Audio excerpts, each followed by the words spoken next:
Hello everyone, this is Komal. Welcome to our YouTube channel Learning Empire, where you will get everything in the easiest way that you can't even imagine. So, friends, visa gas leak means visa gas leak क्या है ये कैसे हो गया ये during the pandemic where the India is facing the lockdown already in the pandemic itself और एक और पेंडेमिक की तरह एक और इशू आ गया है अब इंडिया में. A Visagis leak shocked the nation. India yet again has had to face another gas tragedy at a time when people are already grappling with coronavirus pandemic. Yes, this is really huge loss to the Indian human life, animal life, flora and fauna. Both are getting affected. This is seriously means मेरे पास जवाब नहीं है मैं इसके बारे में क्या बोलूँ क्या इफ़ेक्ट्स हो सकते हैं इसके. The time is also the worst that we are facing और उसके ऊपर से we are getting this gas leak. So आज हम इस न्यूज़ में इस वीडियो में ये देखेंगे कि कैसे वीज़ा गैस लीक हुआ, कहाँ से हुआ, क्या है वो, क्यों हुआ और आखिर ये what exactly is styrene gas. Okay, so let's start the video, and if you are online and watching my video, then please hit the like button and please share our video as much as you can and subscribe our channel and tell your friends to subscribe my channel too. Thank you so much. So the gas leak was detected around 3 a.m. in the morning. In the morning, it means yesterday. That delayed the process of taking safety measures, and therefore many people were exposed to it for hours. अभी तक भी ये exposure चल रहा है. People are getting their health effects so negatively और बहुत ज़्यादा प्रॉब्लम ऑकर हो चुका है. तो अब देखते हैं हम क्या हो रहा है आखिर ना. आखिर किया किसने ये, who did this. The company, according to its website, was established in 1961 as Hindustan Polymers by the Sriram Group for manufacturing PS and its co-polymers at Visakhapatnam. मतलब कंपनी जो थी इसकी वेबसाइट के अकॉर्डिंग अगर जाएँ तो कंपनी जो थी इस्टेब्लिश हुई थी, बहुत पुरानी कंपनी है 1961 में और उसका नाम उस टाइम पर था हिंदुस्तान पॉलीमर्स. श्रीराम ग्रुप की एक कंपनी थी. ओके, LG Polymers India जो थी the company behind the deadly styrene gas leak in Visakhapatnam that left at least 9 dead at and hundreds hospitalise is a subsidiary. उसे खरीद लिया गया था साउथ कोरिया की एक कंपनी ने जो केमिकल फर्म है LG Chem की. ओके, 1997 में. Vizag plant manufactures polystyrene that finds wide utility in the food service industry as rigid trays. मतलब इसका क्या काम था, मेनली ये काम करती थी कंटेनर्स बनाने में, डिस्पोजेबल यूटेंसिल्स बनाने में, फोम्ड कप्स बनाने में, प्लेट्स एंड बॉल्स ये सब बनाने का ये काम करती थी. मैं आपको एक वीडियो दिखाती हूँ जिसमें आपको पहले डिजास्टर दिखेगा, then the company will be shown there और तब आपको समझ में आएगा आखिर ये है क्या.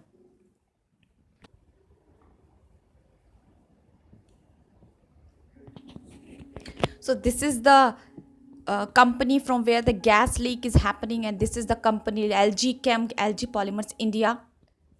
Around 2:30 a.m. on May 7 को ये डिजास्टर्स ऑकर होने लगा था and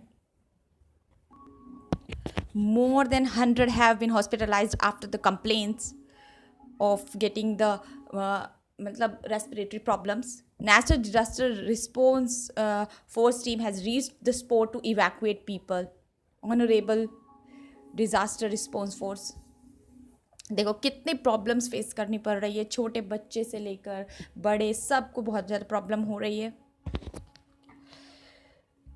now you can see the place of Visakhapatnam in the India map. तो आपने वीडियो देखा, छोटा सा बहुत ही ज़्यादा दिल दुखाने वाला वीडियो था. गैस लीक जो थी from south Korean electronics manufacture LG styrene plant से हुई थी. ये तो आप समझ ही गए. विजाग की आपने लोकेशन भी देख ली. Vizag is also called the Visakhapatnam. और many residents of surrounding villages, BC colony, RRV, मतलब ये सब कॉलोनीज़ है जहाँ पर ये गैस लीक सबसे ज़्यादा अफेक्टेड है. व्हाट एग्जैक्टली स्टायरीन, ये आपके एग्जाम के पर्पज से बहुत ज़्यादा इंपॉर्टेंट हो सकता है. एंड दिस इज़ इम्पॉर्टेंट क्योंकि पहले आपने भोपाल गैस ट्रेजिडी पढ़ी होगी 1984 में. मुझे आप कमेंट में बताइए कि वो कौन सी गैस लीक की वजह से हुआ था. Okay, so people are still facing the circumstances of that gas leak. तो अब इस गैस लीक से क्या होने वाला है ये तो अब पता चलता जाएगा.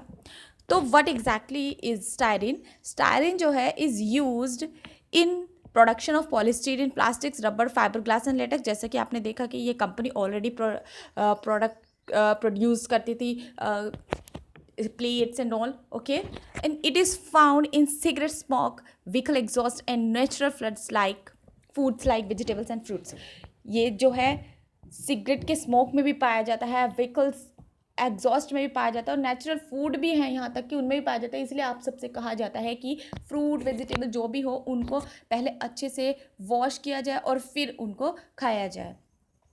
तो स्टायरीन गैस जो है is a derivative of benzene. Okay, benzene gas है उसका ये एक डेरिवेटिव है, और ये एक कलरलेस गैस है। It does not have any colour, but अगर ये ओल्ड फॉर्म में चली जाती है तो इसका थोड़ा सा येलोइश कलर हो जाता है। ठीक है। One thing to know about styrene is that it is flammable liquid, highly flammable liquid. ठीक है, ज़रा सी आग का सामना हुआ, ऑक्सीजन का सामना हुआ, तभी इसमें फ्लेम आनी शुरू हो जाती है। ठीक है। स्टायरीन का नेम कैसे रखा गया है? After styrax balsam the resin of liquidambar trees. Trees है जिनका नाम है लिक्विडाम्बर ट्रीज, उनके बाद में इनका नाम रखा गया है, उसके रेजिन से इसे निकाला जाता है। आप पिक्चर में देख सकते हैं, जैसे ये है हमारा स्टोरेक्स बाल्सम। इससे जो है आपकी ये गैस निकलती है और बहुत ही ज़्यादा हानिकारक गैस है, जैसे कि आप इसके इफ़ेक्ट्स ऑलरेडी देख ही रहे हैं। ओके, और ये जो गैस है वो हमें, ये जो सिम्टम है इस गैस के जो भी है इफ़ेक्ट्स है, रेजिन्स हैं, ये हमें कॉफ़ी बीन्स और सिनामम से भी मिलते हैं, बट इतना ज़्यादा नहीं मिलते हैं। बट हाईली जो हो जाता है वो, इसकी भी एक कंडीशन है कि आखिर ये गैस बनती क्यों है। इसके बनने का भी एक रीज़न है कि बिलो अगर 20 डिग्री टेम्परेचर होता है तो ये it is in the solid form, किसी को नुकसान नहीं पहुंचाएगी। ओके, 20 डिग्री टेम्परेचर से कम होगा तो फिर ये सॉलिड फॉर्म में रहेगी, but at above 20 degree Celsius temperature it evaporates in gases form. That is what happening right now. अभी जो गर्मी है तो 20 डिग्री से ऊपर टेम्परेचर है तो ये गैसेस फॉर्म में आके इवेपोरेट हो रही है, और बहुत ज़्यादा इवेपोरेट हो रही है कि 3 माइल्स तक इसका डिस्टेंस देखने को मिल रहा है। ठीक है, और इसीलिए ये एक नेग्लिजेंस भी कहा जा सकता है कि इनको ये सॉलिड फॉर्म में रखना चाहिए था, रेफ्रिजरेट करके रखना चाहिए था प्रॉपरली। अब how does styrene exposure cause harm? क्या क्या प्रॉब्लम्स हो सकती हैं, किस तरह से हमारे शरीर को अफेक्ट कर सकती है बुरे तरीके से स्टायरीन गैस? रेस्पिरेटरी इश्यूज़, ठीक है, सांस लेने में दिक्कत हो सकती है, irritation in eyes, mucous membranes, इन सब में दिक्कत हो सकती है। Gastrointestinal problems can be cause with short term exposure. अगर थोड़ा सा ही एक्सपोज कर लेंगे हम अगर इस गैस का, तो हमें गैस्ट्रो इंटेस्टिनल प्रॉब्लम भी हो सकती है, इंटेस्टाइनल प्रॉब्लम भी हो सकती है। इफ़ एक्सपोज फॉर लॉन्गर, अगर ज़्यादा टाइम के लिए हम जाएंगे तो फिर हमारा नर्वस सिस्टम भी अफेक्ट कर सकता है, और जिससे कि डेथ भी हो सकती है, and it can cause cancer और तो और डिप्रेशन भी दे सकती है। तो इट इज़ रियली, मतलब बहुत ही डिस्ट्रक्टिव गैस है ये। ओके, अब हम देखेंगे कि हाउ, आखिर ये हुआ कैसे। एलजी पॉलीमर ने स्टेटमेंट दिया है कि टेम्परेचर चेंज जो है inside the storage tank along with the stagnation could have resulted in the auto polymerisation and thus causing vaporisation. अब एलजी पॉलीमर ने तो स्टेटमेंट दे दिया है कि जो टेम्परेचर जो था ना स्टोरेज टैंक जो है उसी के अंदर में चेंज हो गया, हमने तो रेफ्रिजरेट करके रखा हुआ था लेकिन ऑटोमेटिकली ये चेंज हो गया। ऐसा कैसे हो सकता है? अभी इसकी इन्वेस्टिगेशन चल रही है, तब सब पता चलेगा कि आखिर हाउ डिड इट हैपन। अब नेग्लिजेंस क्या क्या थी ये हम देखते हैं कि आखिर कैसे ये सब हो गया, क्या क्या हमने इग्नोर किया उन्होंने, कंपनी ने, कि ये सब फेस करना पड़ा। अब स्टायरिन जो है इंक्लूड किया जाता है in the schedule of manufacture storage and import of hazardous chemical rules 1989। Important for you to read this. Okay, आपको ये समझना चाहिए कि आखिर क्या रूल्स हैं अगर ऐसी इस तरह के हजार्डुअस केमिकल्स जो है अगर एक कंपनी रखती है अपने पास, तो उसमें क्या क्या रूल्स हैं। तो ये जो स्टायरिन है ये भी उस रूल में इंक्लूडेड है। ओके, रूल्स बताते हैं, strict norms and how it should be handled and stored, ये सब बताते हैं। ठीक है, तो company and the state government knew that the chemical was है ना। सब पता था कि हजार्डस है, फिर भी लॉकडाउन के बाद अचानक से खोला। और कैसे खोला होगा ये भी इसमें लिखा हुआ है कि characterise by stability under a variety of conditions that could even led to explosive situation, की ऐसी भी सिचुएशन आ सकती थी कि एक्सप्लोजिव भी हो सकता था, ये बर्स्ट भी हो सकता था। अभी जैसे धीरे धीरे गैस लीक हो रही है, वो बर्स्ट भी हो सकता था एकदम से, ठीक है। तो it is also reasonable to achieve that the safety mechanism build into the storage structures of something so hazardous was eitherly faulty or allowed to be overridden, ठीक है। इसको प्रॉपरली इग्नोर किया गया है, यानी कि क्या किया गया होगा, was reopening work at the factory left to unskilled people, कि किसी ऐसे आदमी से फैक्ट्री को ओपन करने के लिए कह दिया होगा जिसे कुछ पता ही नहीं, वो अनस्किल्ड है, जिसे इस गैस के कुछ भी इफेक्ट्स के बारे में नहीं पता, ना ही इसको ऑपरेट करने का पता है, शायद इसी वजह से ये गैस लीक हुआ है।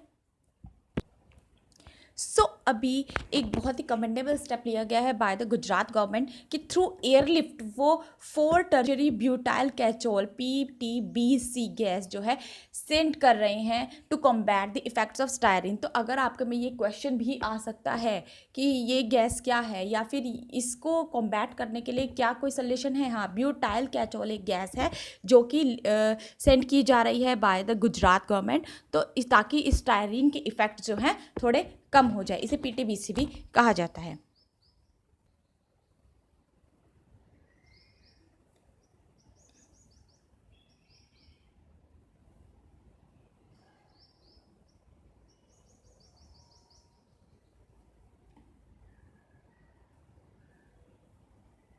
So friends, this was my video about the Vizag gas leak. Hope कि आपको सब अच्छे से समझ में आया होगा। और अगर मैंने एक क्वेश्चन भी पुटअप किया है इस वीडियो के बीच में, होप करती हूँ कि आप उसका कमेंट में आंसर ज़रूर लिखेंगे। So keep be safe and keep calm, and जो भी कुछ हो रहा है प्रे कीजिए कि जल्दी से ख़त्म हो जाए। Thank you so much.